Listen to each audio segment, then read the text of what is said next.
So where are we then, Micah, in terms of this title race for Manchester City? Where does this leave us? I think if Arsenal win tonight, then that could be it. I've always sort of stumbled on the Man City, Arsenal, but I just think for confidence as well, if Arsenal go there, Forest, and win, then their confidence will be too high. I don't know if Man City can claw it back like previous seasons when they go on these amazing runs.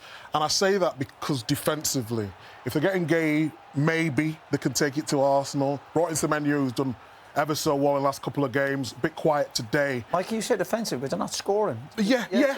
But if you keep clean sheets, you'll always back City to get one or two in the games normally. Today, that wasn't the case.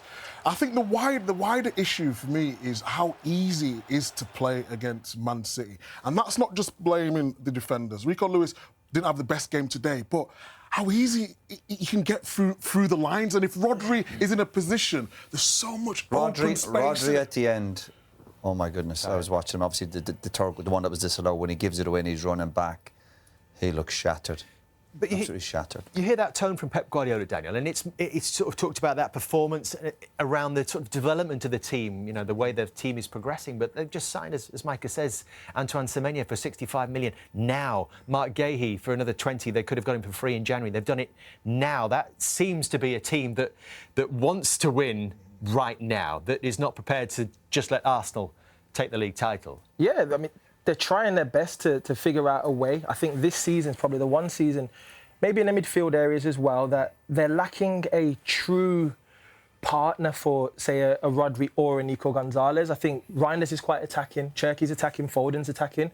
So in turn, you've got a multitude of attacking-minded midfielders in there with only one who's thinking about the defensive side of the game, alongside the wingers who are also attacking, but their job's to defend. I think that's why City are quite much easier to play against. They've had the Kovacic's of this world, the Gundogan's of this world, and the list goes on. I think now the future of the team will be the evolvement is, can they become, again, to Mike's point, more difficult to break down and get chances against? They usually control games. Today wasn't that day for them.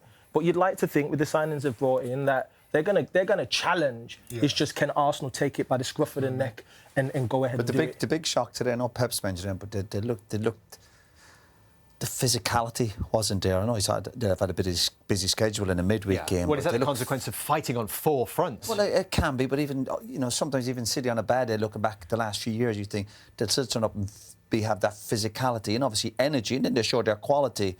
They didn't even have that today. That real intensity wasn't there from the first minute.